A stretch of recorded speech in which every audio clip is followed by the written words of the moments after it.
The discovery was 40,000. Every human, everyone listening today, I'm going to speak to you directly again, you have in your heart approximately 40,000 specialized cells that are like brain cells, but they're not in your brain. They're in your heart. They're called sensory neurites.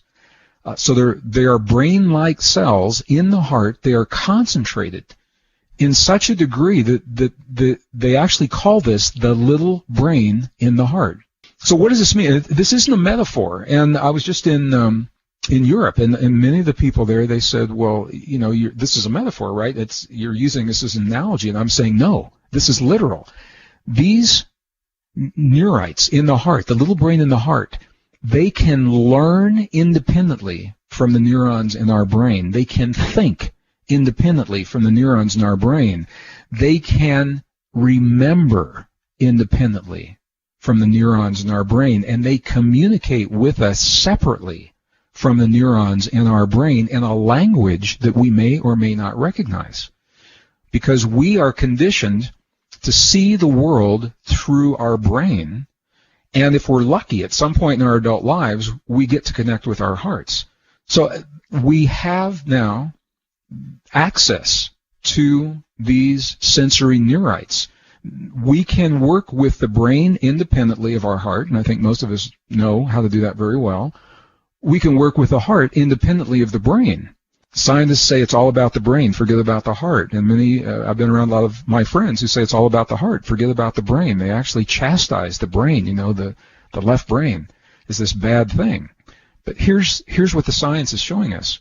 Both of those ways of viewing ourselves are incomplete. When we marry the heart and the brain together, when we harmonize the heart and the brain, this is the extended neural network that makes us different from all other forms of life. This is where our deepest empathy, compassion, intuition comes from. And so people say, well, why would you want to do something? You know, what would be the purpose of harmonizing your heart and your brain? But it means more if you know that there's something very, very special about this. So when we are able to harmonize the little brain in the heart with the big brain in the head, we can do that. Heart-brain harmony, so many benefits, and they're different from one another. But for example, we can process information very, very quickly. Really fast information recall. And it makes sense. Here's the reason why. Because when we access information with our heart, with our intuition, we don't go through the logic and the fear and all the self-esteem and all the doubt that we have in our brain with our ego and our mental functions. Our heart doesn't work that way. Affirmations are very, very powerful tools to implement change in our lives anytime. But they are especially potent. Here's the key. They are especially potent if we are communicating with our subconscious in a language the subconscious recognizes through channels that the subconscious recognizes. So when we harmonize our heart and our brain, what we're doing is we're opening, it's a hotline to the subconscious. That's where we would introduce our affirmations of our perfect relationships or our healing. This is where the healing begins in our bodies. Extraordinary states of intuition, deep intuition, are available through this harmonizing of the heart and the brain. And there are 3 key steps to harmonizing the heart and the brain. And the first one, it sounds obvious, and there may be a little bit more to it than what we've been led to believe. It is, I'm inviting you to shift your awareness from your thinking mind into your heart. We are so conditioned to being in our mind that sometimes when we're asked to do that, we say we're in our heart, but we're still in our mind thinking about it. So what I'm going to invite you to do is something I've learned from my indigenous friends all over the world, shamans, yogis, monks, nuns, abbots in the monasteries, and they all do the same thing. I'm going to invite you to gently touch your heart center in a way that's comfortable for you. It can be with a single finger right over your sternum. It can be with an open palm, as they do in the Mayan traditions and in some of the Middle Eastern traditions. The Buddhists will create a prayer mudra and actually nestle their prayer mudra right there in the little hollow in their chest, that gentle pressure, in whatever way is comfortable for you. And here's the thing. Here's why this is important. Because your awareness will always go to the place on your body where you feel the touch, where you feel the sensation. So in whatever way is comfortable for you to touch your heart center now, that will draw your awareness, and that will promise that you have shifted from your mind into your heart. It's step number one. And I'm going to do the same right here. And just allow your awareness to move to the place where you feel that touch.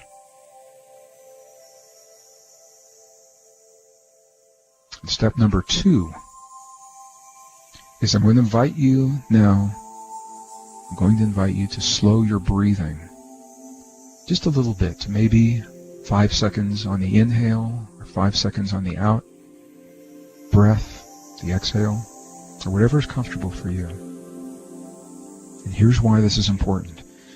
This sends a very, very powerful signal to your body. The first signal, shifting from your mind to your heart, that says I'm turning my attention inward. That's powerful. The second signal right now is when you slow your breathing. The only time you would breathe this way is when you are in a place where you feel safe.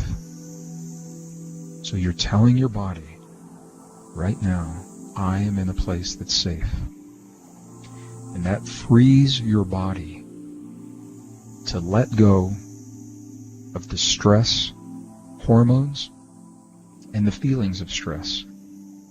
And when that happens, it awakens the healing chemistry, because your body can only do one or the other. So now that we're letting go of those stress hormones, we're now giving our body permission to awaken the healing chemistry in our bodies. Powerful immune response, anti-aging hormones, all of those. So we're breathing a little slower from the place where we feel the touch, telling our body we're safe.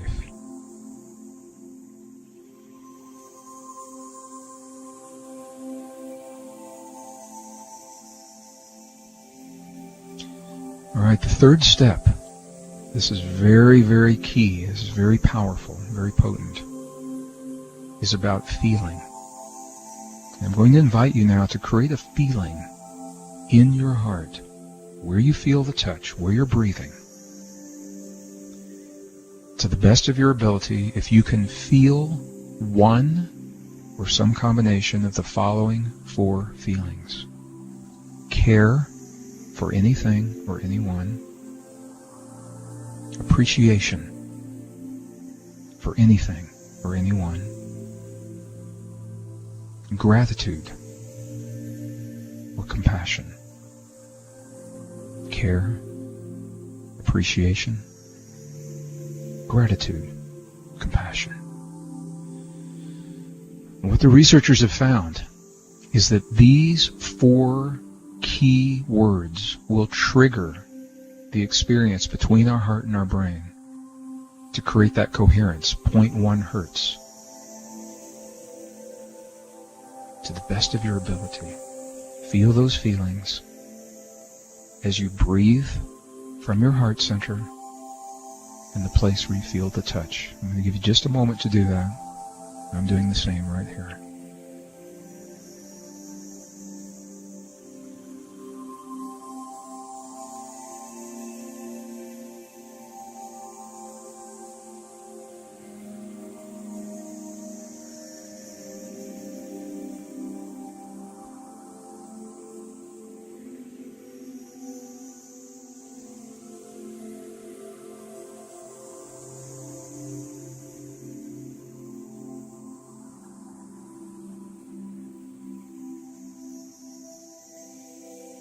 All right, and if you'll take one more deep breath, please. And as you release that breath, what I want you to know is this act, this very ancient, very primal act, it is the key to the deepest truth of who you are as an individual, who you are in this world.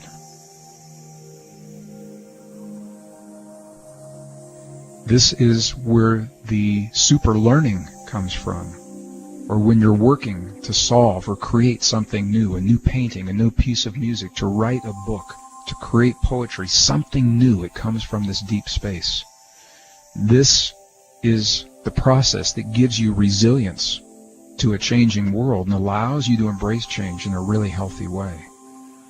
And once again, if you're not into any of those things, it is a trigger for over 1,300 biochemical reactions, from the anti-aging hormones that we didn't even really address in here today, but I do in the new books, to our immune response, cardiovascular health, all of these from this very simple, ancient, primal, and simple, easy act. So I invite you now to take one more deep breath. I'm doing the same, and release gently.